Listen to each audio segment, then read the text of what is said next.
Dear friends, एक सेठ बहुत धनवान था। अपार संपदा थी उसके पास। और लेकिन उसको ईश्वर से बहुत ज़्यादा लगाव नहीं था। लेकिन उसने सोचा कि मैं ऐसी कौन सी युक्ति लगाऊं जिससे कम से कम मैं अपने काम में बिजी होने से, क्योंकि मुझे टाइम नहीं मिल पाता ईश्वर को याद करने का, कि मैं ईश्वर को दिन में 2-4 बार तो याद कर ही लिया करूं। तो उसके 3 पुत्र पैदा हुए। उन्हें उसने 3 पुत्रों का नाम भगवान के नाम पे रख दिया, राम, श्याम और कृष्ण। तो इसी बहाने वो बार बार अपने बच्चों को आवाज़ लगाता रहता था। कभी राम बुलाता था, कभी श्याम बुलाता था, कभी कृष्ण बुलाता था।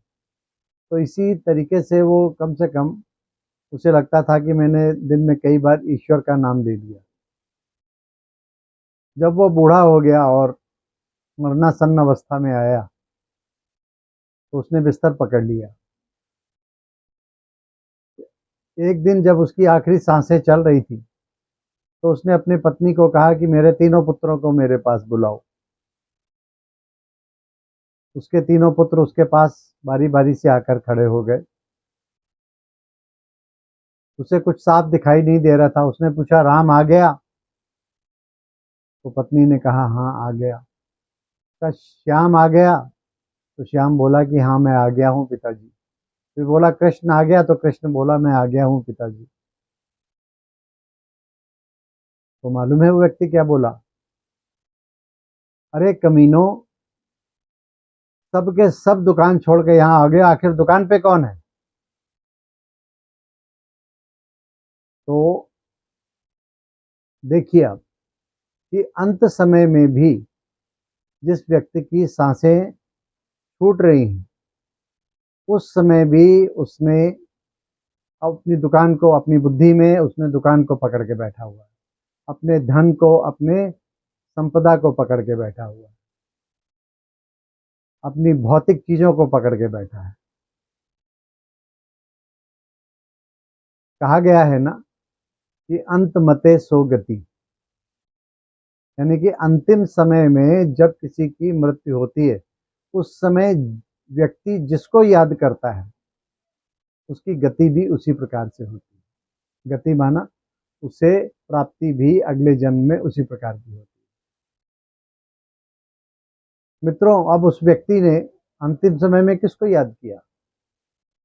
धन और संबंध और क्या याद किया? भौतिक चीजों को याद किया, क्योंकि उसकी लगन उसी में लगी हुई थी। वो सोचता जरूर था कि मैं भगवान को याद करूं, लेकिन उसकी मन और बुद्धि का कनेक्शन उस परमात्मा के साथ नहीं था। कारण क्या था? क्योंकि लंबे काल का उसका अभ्यास नहीं था। उसने बहाना तो जरूर ढूंढ लिया था उस परमात्मा को याद करने का, लेकिन दिल से या मन बुद्धि से उसका कोई भी कनेक्शन नहीं था। दोस्तों, यही हम तो नहीं कर रहे हैं कि जीवन में हम क्या करते हैं? हम सुबह उठते हैं, नहा धो के तैयार होते हैं, मंदिर, मस्जिद, गुरुद्वारे, जो भी धार्मिक स्थान है हमारा, वहाँ जाते हैं, फटाफट माथा टेकते हैं और वापस आ जाते हैं। और दिन भर हम अपने लौकिक में जो भी कार्य है, अपने वर्क प्लेस पे जाते हैं, जो भी कार्य वो करते हैं, लेकिन उस दौरान हमें एक बार भी शायद उस परमात्मा की याद नहीं आती। इसी कारण हमारे मन और बुद्धि में कोई भी शांति का विचार नहीं है, ना कोई हमें किसी तरह की संतुष्टि मिल पाती, ना किसी आनंद की अनुभूति हो पाती। सारा दिन हम तनाव में जीते हैं, तनाव में जाते हैं, तनाव में आते हैं।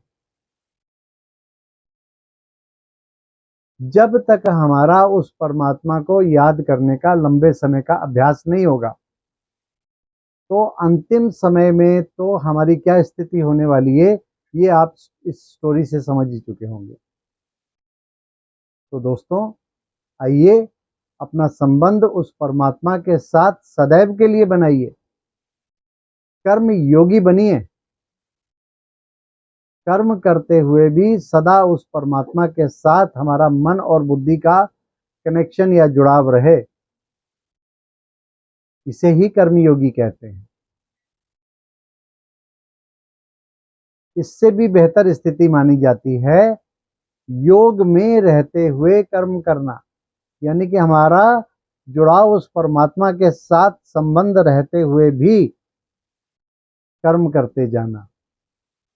एक होता है कर्म करते हुए उसे याद करना, उसमें खतरा है उसे भूल जाने का, लेकिन उसे याद करते हुए कर्म करना, इसमें कोई खतरा नहीं है भूलने का।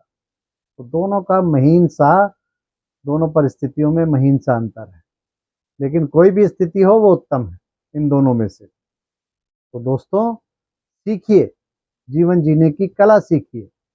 जब आप उस परमात्मा की उंगली पकड़कर चलेंगे तो कभी भी आप डरेंगे नहीं, घबराएंगे नहीं, आपको दुख नहीं आएगा, तनाव में नहीं आएंगे और सदा खुश रहने की, जीवन जीने की कला सीख जाएंगे। तो दोस्तों आइए कि जीवन की कला सीखिए और अंत मते सो गति का जो है छोटा सा स्लोगन, इसको याद रखेंगे तो फिर हमारा जो लंबे समय का अभ्यास होगा उस परमात्मा को सदा साथ रखने का, उसे याद करने का, तो फिर अंत समय में भी, विपरीत परिस्थितियों में भी, विषम परिस्थितियों में भी आपको सदा वो याद रहेगा और सुख की स्थिति में भी सदा वो याद रहेगा, क्योंकि अगर हम उसे साथ रखते हैं तो वो सदा हमारे साथ खड़ा रहता है। अच्छा, थैंक यू। ओम शांति।